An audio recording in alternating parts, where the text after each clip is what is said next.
Welcome to Cruise News, your daily update on everything happening at sea. Visit cruisenews.io to see today's stories and sign up for email alerts. Imagine spending over $400 million to build this highly bespoke, meticulously crafted luxury boutique hotel, right? Right.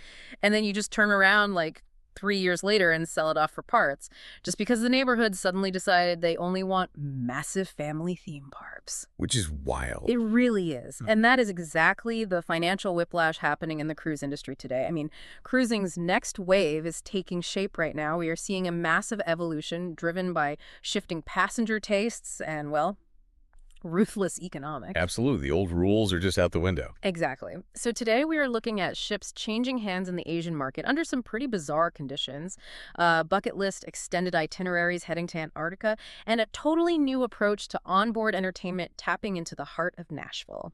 Yeah, it really is a watershed moment for the industry. I mean, for decades, the prevailing logic was that a cruise was just a fairly standard, one-size-fits-all vacation. A floating hotel. A floating hotel, exactly. Hopping Yeah. between identical beaches. But what we're witnessing now is this era of extreme specialization.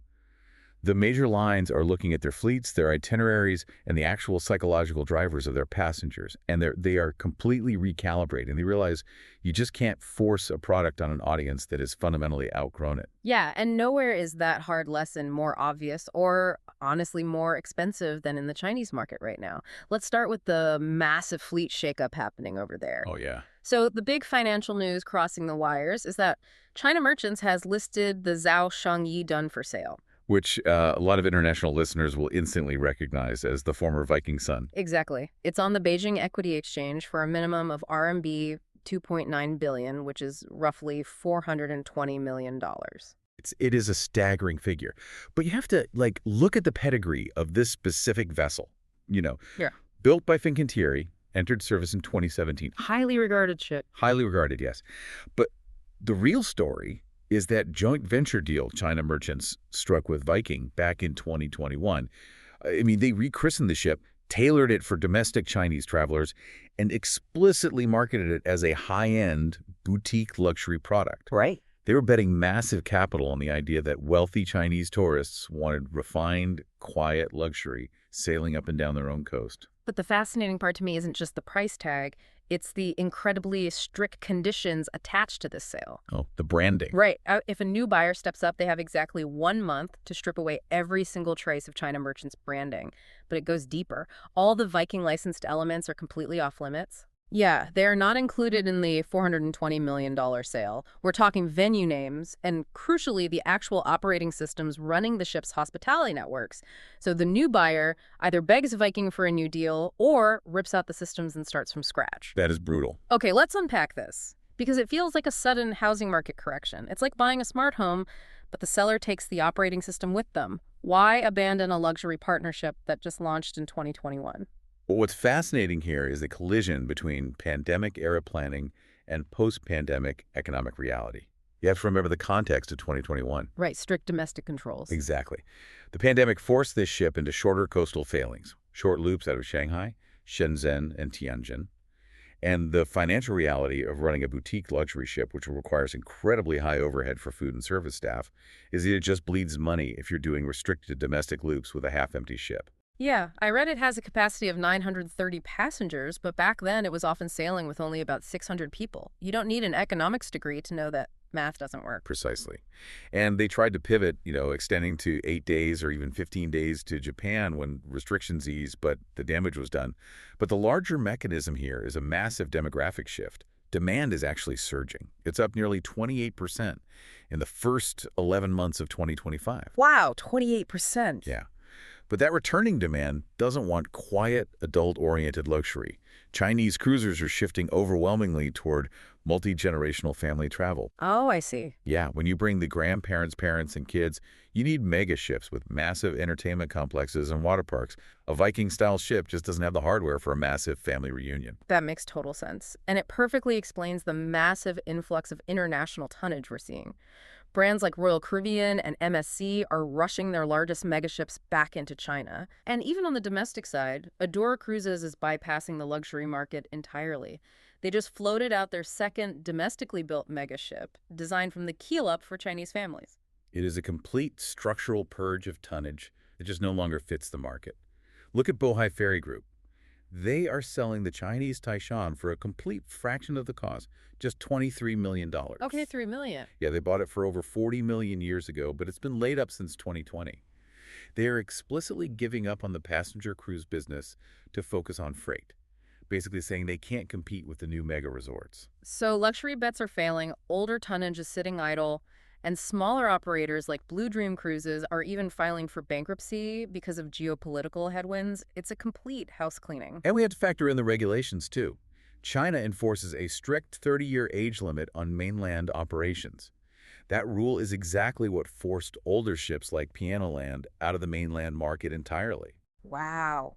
So the failure of luxury coastal sailing in China really proves you cannot force a product on an audience that wants something else. Cruise lines realize they have to give passengers ultimate bragging rights. Absolutely. And in Asia, that means mega resorts. But for audiences in the Americas, those bragging rights look entirely different. It's no longer just about the hardware, it's about the extreme itinerary. That is a crucial psychological distinction. Yeah. In the Americas, megaships are already the baseline. Consumers are used to them.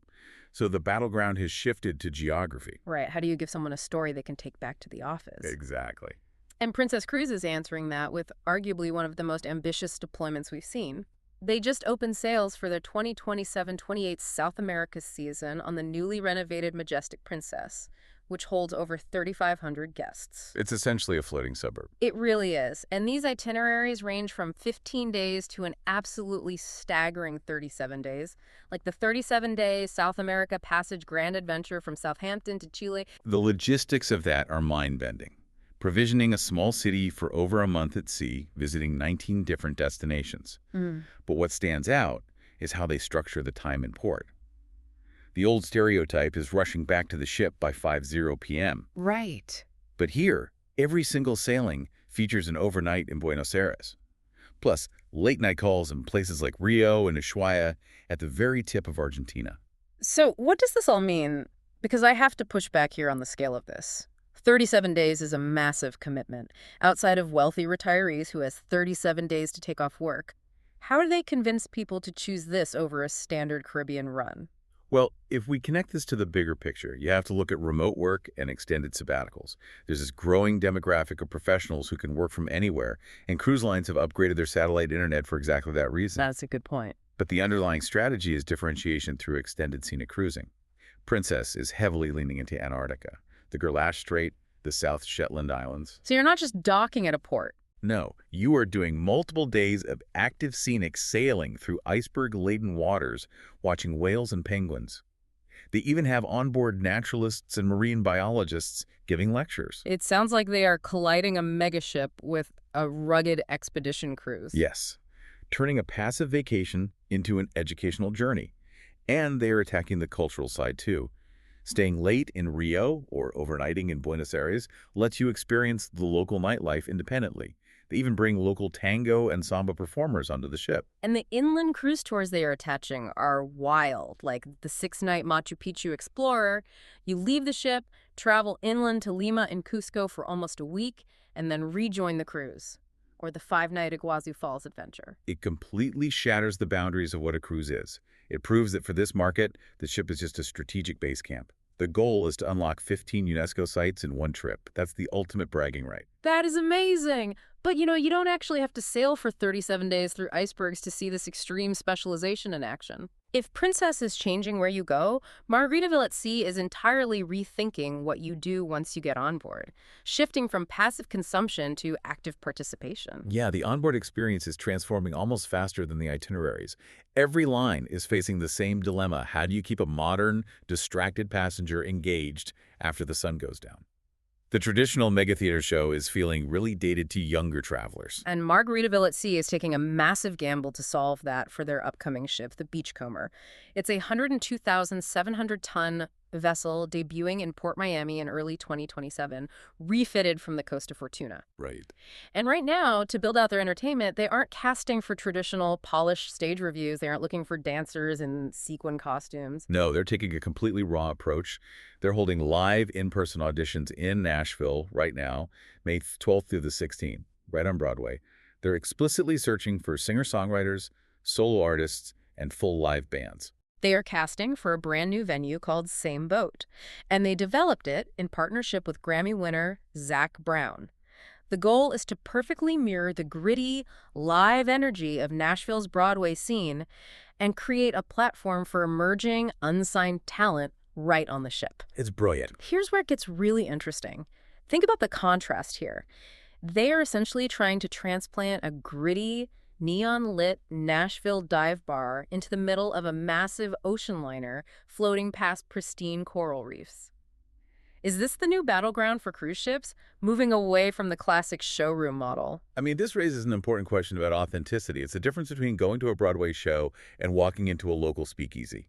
One is passive, you sit in the dark and clap. The other is active. The band is sweating, they take requests, you feel like part of the performance. It feels real. Exactly. By partnering with Zach Brown, they buy instant credibility. They want to destroy that cheesy guy with a keyboard lounge singer trope. They want passengers to feel like they stumbled into a great local bar. It makes the ship feel like an extension of a cultural hub. But Same Boat isn't the only way Beachcomber is using culture and nostalgia. They also announced a themed group sailing for May of 2027 called Legends at Sea. Oh, this is fascinating. When we think of theme cruises, we usually think of a band or sci-fi fans chartering a ship. This theme cruise is based entirely on the cruise staff themselves. I found this amazing. It's hosted by three very famous former Carnival cruise directors, Matt Mitchum, Stephen Schwartz, and Jonathan Cookie Adams. Combined, they have over 30 years of experience and a collective social media following of over 226,000 people. Yeah, they're billing it as a reunion centered on the golden era of cruising. Departing Miami on May 15th, 2027, why are people booking a ship just for the staff? It comes down to parasocial relationships. These cruise directors act almost like adult summer camp counselors. They dictate the entire energy of the vacation. The programming leans heavily into nostalgia, bringing back highly interactive activities from that era, like the Quest scavenger hunt. And it's not a full ship charter. The Beachcomber will have regular guests too. But the fact that they can draw hundreds of travelers just by reuniting three former cruise directors proves your point. Human connection trumps the hardware. The personalities holding the mics are just as vital as the water slides. Which brings us back to the core thematic shift driving everything today. The industry is fracturing into these incredibly specific, hyper-tailored experiences. You have the Chinese market rejecting luxury for multi-generational mega resorts. Right. You have princess bedding Americans will commit 37 days to use a megaship as a base camp for Machu Picchu. And you have Margaritaville. Bedding passengers want the unpredictable authenticity of a Nashville dive bar. It's wild. The very definition of a standard cruise is disappearing entirely. As the industry fragments to offer these incredibly specific experiences, what does your perfect next wave cruise look like? It is a totally new landscape. Thanks for listening to Cruise News. Visit cruisenews.io to catch up on the latest updates and sign up for free email alerts.